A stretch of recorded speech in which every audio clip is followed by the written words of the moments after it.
बिल्कुल सही बात भैया। आप मारने पीटने से कोई काम नहीं बनेगा। हम आप धनराज चोपड़ा के यहाँ चलते हैं और रिश्ते की बात करते हैं, हो सकता है काम। भैया मैं आपके लिए खाना बनाने जा रही हूँ।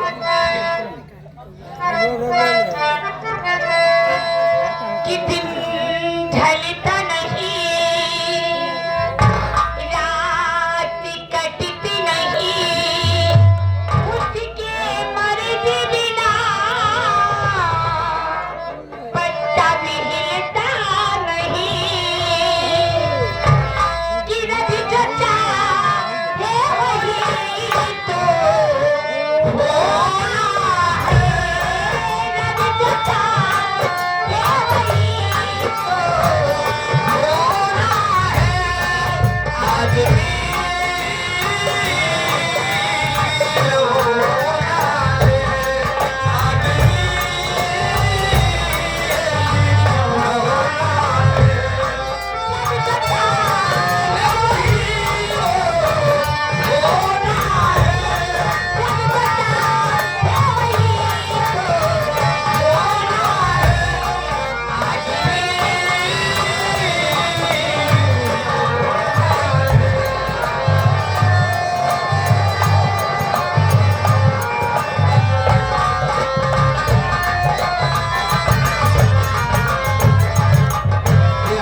सुरेश कुमार यादव प्रधान पद के प्रत्याशी रावतपुर की सरजमी से। इस सीन को देखते हुए 21 रुपया का पुरस्कार पार्टी हार्दिक स्वागत करती है। भोला इधर आओ। गंभीर बात है तो गंभीर हो जाता है, अगर दुश्मन है तो पहलवान हो जाता है बाबूजी। बोलो भैया। जिस समय हम सीमा तान के फरवा को दान करते थे, लेकिन आज ये परिवार मेरा गांव देश बड़ा मजाक।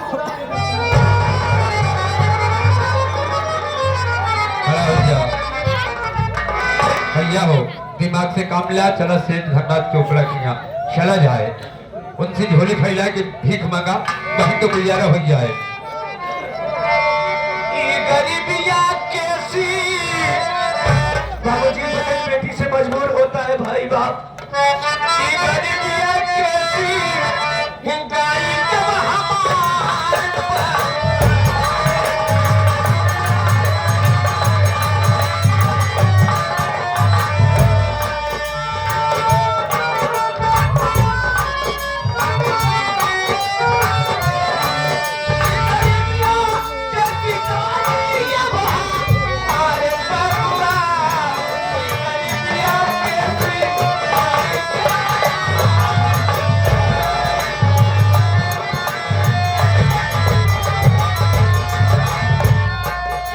संतोष कुमार ड्राइवर नगिया के पूर्वादी सरजमी से आपके गीत को सुनते हुए 51 रुपया का पुनः पुरस्कार पार्टी हार्दिक स्वागत करती है बाबू जी का।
चल चलते हैं कहाँ? उस सराम जादे भोलवा के पास। ओ वही दिमाग वाली बात करे जो सेठ कि जी। साला मेरा रिश्तेदार बनने का ख्वाब देख रहा है। हाँ वही हम ज्यादा जागती आंखों से हाँ चल चलते हैं। हाँ, चला जाए, चला सेठ जी।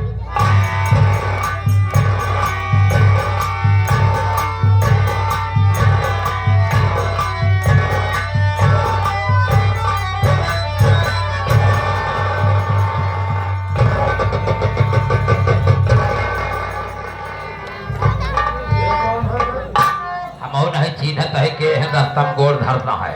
ये आ गए शिवांग इलेक्ट्रॉनिक्स, ये कौली के बुरवा हरकपुर। ये बाबू 11 रुपया का पुरस्कार और इनके यहाँ यानी इलेक्ट्रॉनिक हर एक चीज उपलब्ध है। आप कोई भी सामान क्यों है? कौन है? और बीच रास्ते में मेरा पाँव क्यों गिरा रहे? सेठ जी साहब, आप शायद नहीं पहचान रहे हैं। मैं आपके यहाँ काम भी करने गया हूँ। मैं भोला किसान चंदनपुर का रहने।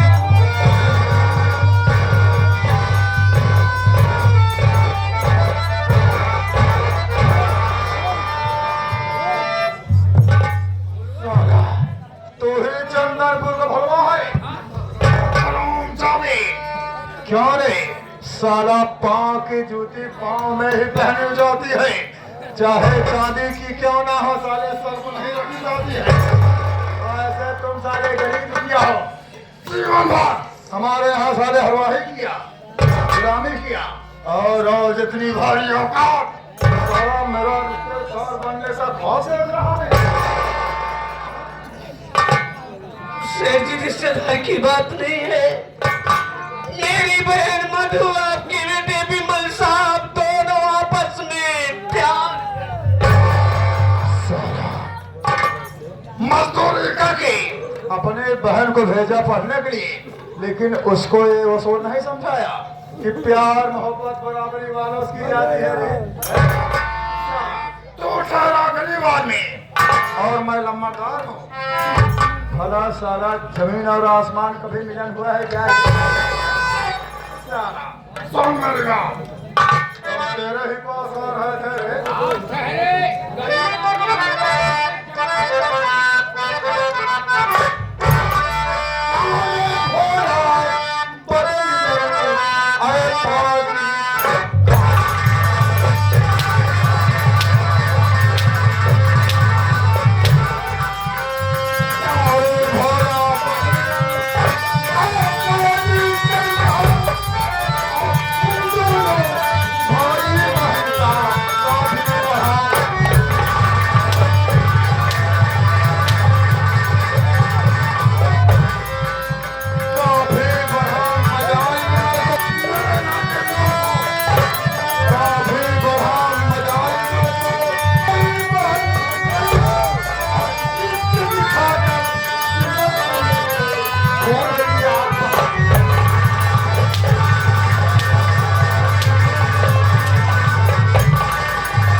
तेरी औकात कैसे हुई और तेरी बहन की हिम्मत कैसे हुई रे कि चोपड़ा खानदान की बहू बनना चाहती तेरी बहन?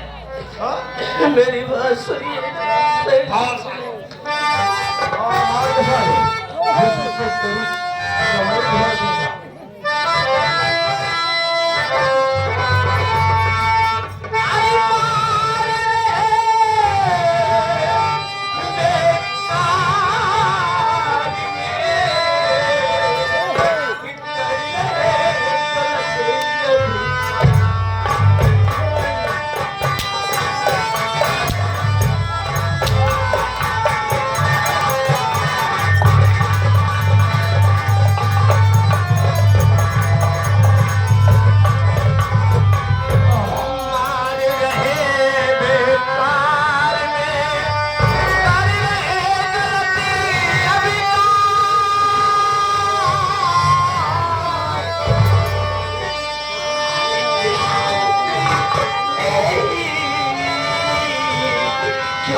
ये आ गए पहलवान भाई, हमारे राजकुमार के बहनोई पहलवान के करकमलों द्वारा 11 रुपये का पुरस्कार कहा था। सेठ जी मामला ही दफा दफा कैला, समझ बूझ लिया, मारपीट नहीं करा।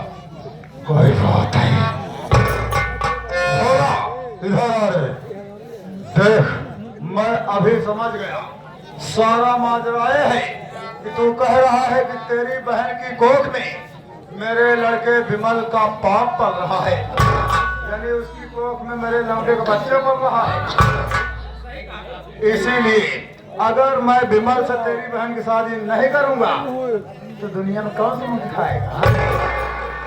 सुन बे, वैसे तो मैं मुफ्त में सलाह नहीं देता, लेकिन तू मेरे पास आया है इसीलिए और तुझको मुफ्त में एक सलाह दे रहा हूँ, जिससे तेरी इस देश दुनिया में समाज में इज्जत भी बच जाएगी और चोपड़ा का मान सम्मान भी बरकरार रहेगा। सुन बे, बता रहा हूँ।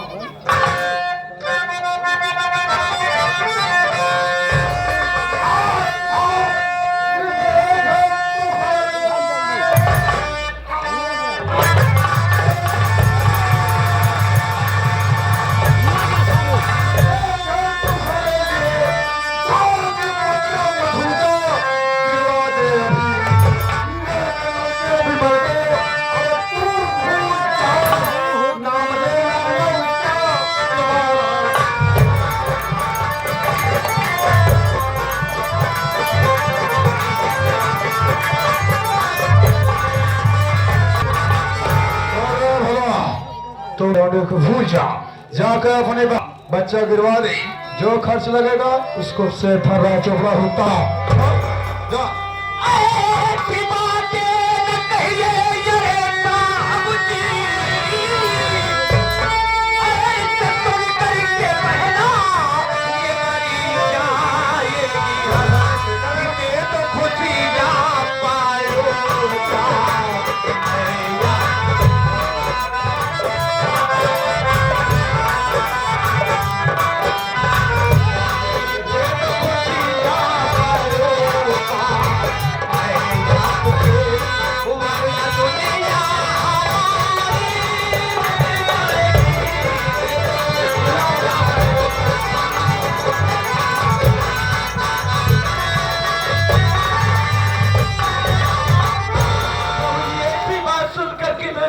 मर जाएगी, उस बहन के अलावा कोई।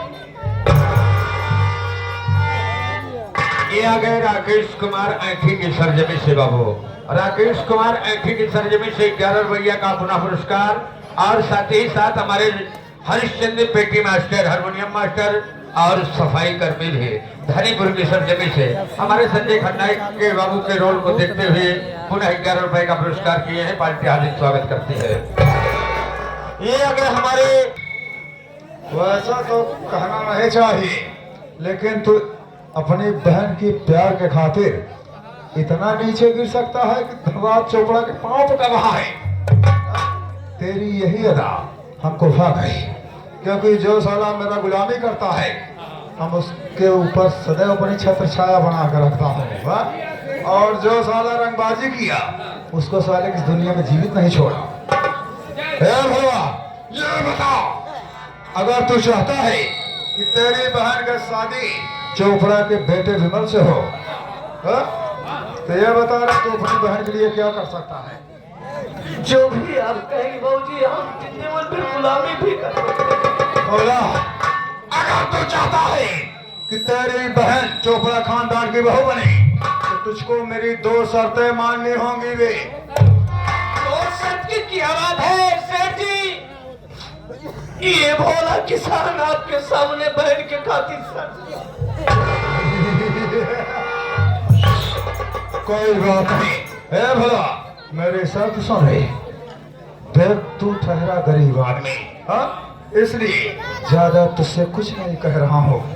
मुझे दहेज में 1 लाख रुपया चाहिए। इधर आवे, क्या मैं होश उठाए साला, इधर आ। और मेरी दूसरी शर्त सुन ले। मेरी दूसरी शर्त है, तू ठहरा गरीब आदमी, हम तेरे दरवाजे पे बारात लेकर नहीं आऊंगा रे, बल्कि 1 लाख रुपया और अपनी बहन को लिवा करके 1 हफ्ते के अंदर मेरी हवेली में चले आना। और जब तू 1 लाख रुपए मुझे देगा तो मैं तेरी बहन की शादी अपनी लौंडे से करा दूंगा। और ध्यान रहे, अगर साले 1 हफ्ते से 8वां दिन हुआ, अगर साले 8वें दिन तुम्हें अपना साले थोबड़ा दिखाने आए तो यही साले नीमी के पेड़ में बांध के साले तुमको मारवाऊंगा। चल निकल साले। अब उसी समय चेहरा दिखाना, जिस समय तेरे पास 1 लाख रुपया।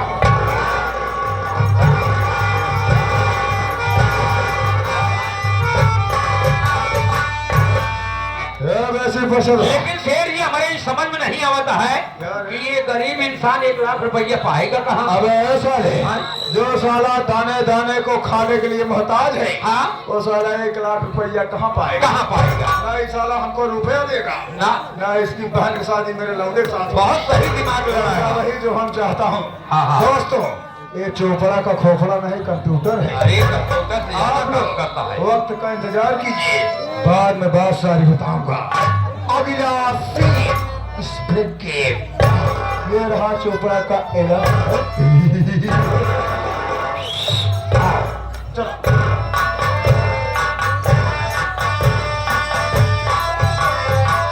अरे बाप रे बाप, तेरा मऊ, अरे बाप रे बाप, आए गए कैया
से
बाबू, आपसे मेरा परिचय लीजिए।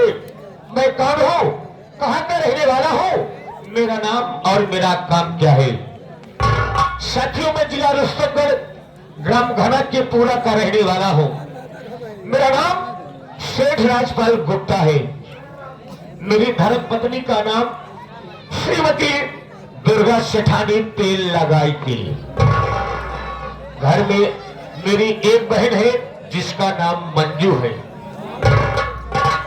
क्या बताओ साथियों,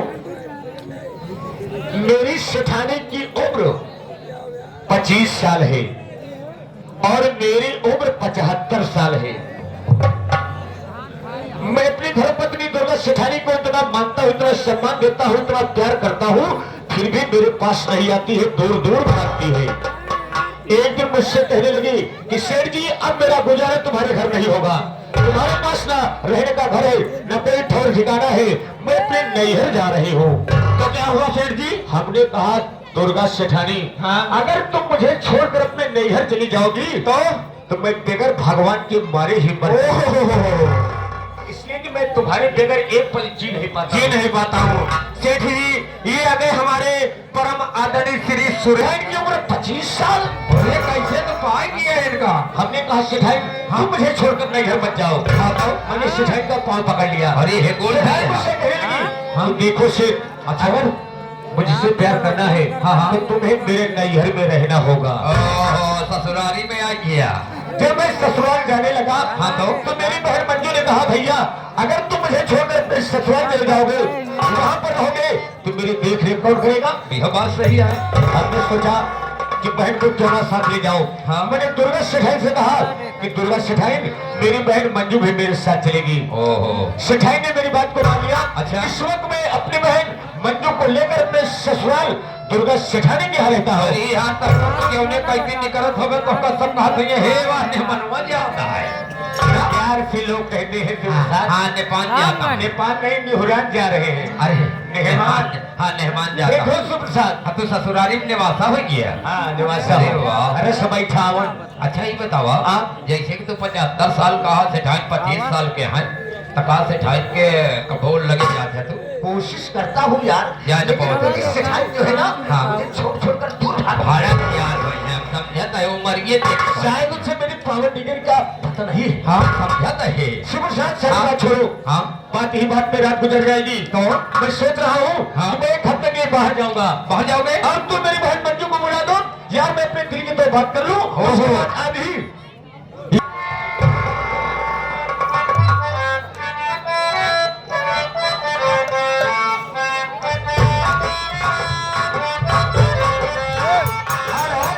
हेलो हेलो आओ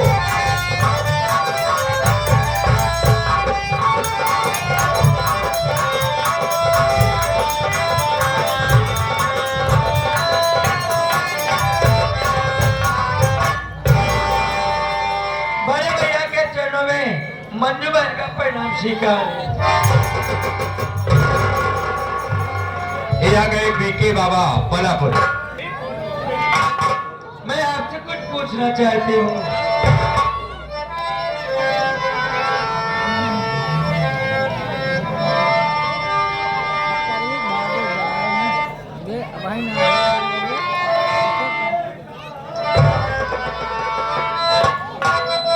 भैया मेरी बात को सुनो। हार बुलाए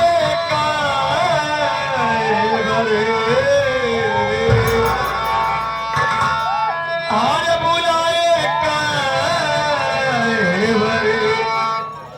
हमके पता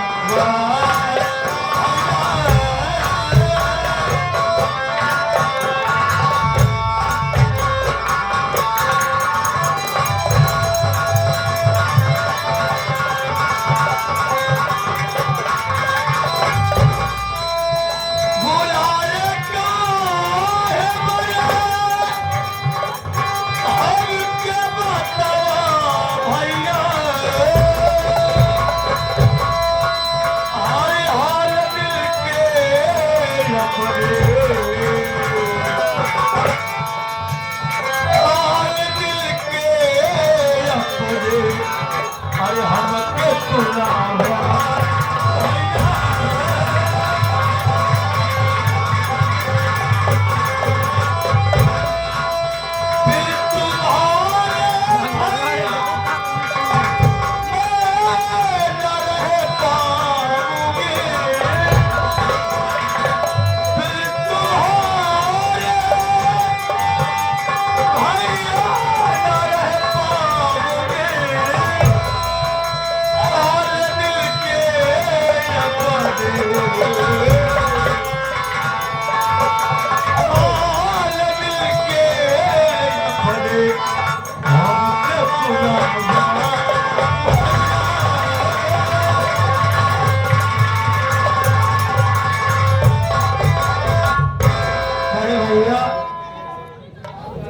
आज अचानक आप किस लिए बुलाए मेरे भैया? मैं आपसे पूछना चाहती हूँ। मेरी प्यारी बहना बहन बंधु मेरी बात सुनो भैया साफ से कहो। अरे बोलाए काहे बरे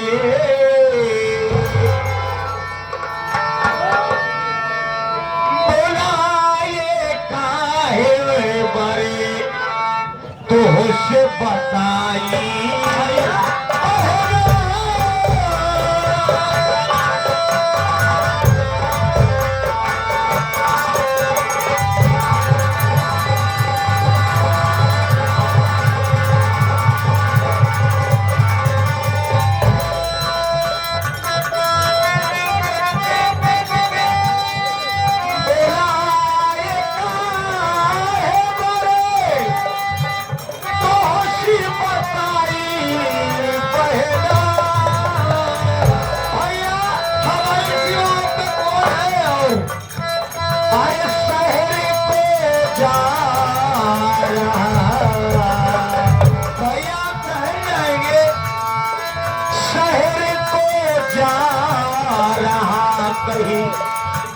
तो समझाई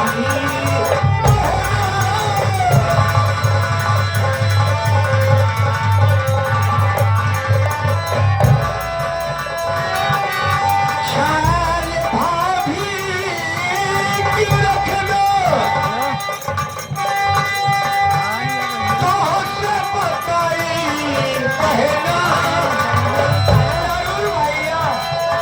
ख्याल भाभी की रखना बहुत बताई पहला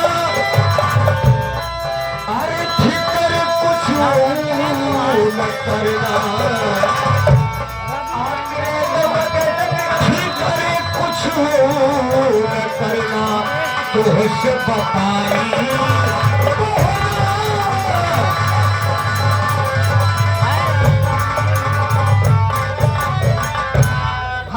ये आ गए हमारे परम आदरणीय श्री हरिलाल पासी, भटनी के निवासी, प्रधान पद के निवासी है। ये है प्रचार कराइन के परे। देखो बहन मंजू, वक्त भी बहुत कम है। भैया आप तो जा रहे हैं शहर, लेकिन अपनी बहन मंजू के बारे में तो सोचते जाओ भैया। अरे क्यों नहीं सोचता? मैं आपसे कुछ कहना चाहती हूँ। इतनी पगली है, क्यों नहीं सोचता उसके बारे में? आप तो जा रहे भैया, अरे भैया मोरे वीर आप तो जा रहे भैया मेरे शहर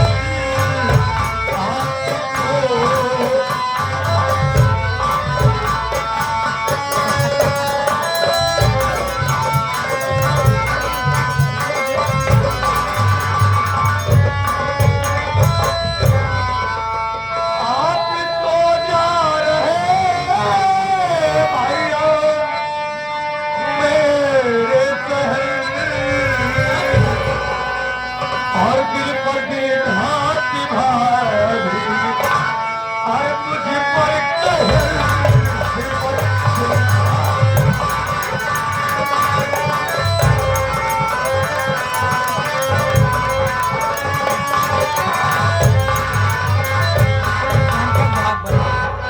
तुम्हारे भैया रहना ये पाऊंगी साथ बढ़ने चलो बहन यही कह रही अखिल पति घाती भाभी मुझ पर कह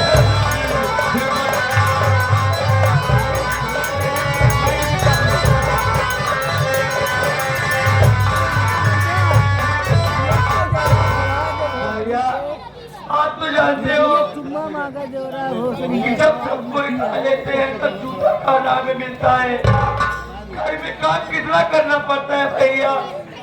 भाभी दिन पर दिन हमको शिकत डालती है, लेकिन ये बात आपसे दबा के रखती हो, इसलिए क्या करूं मंजू, मैं भी तेरी भाभी से मजबूर हूँ।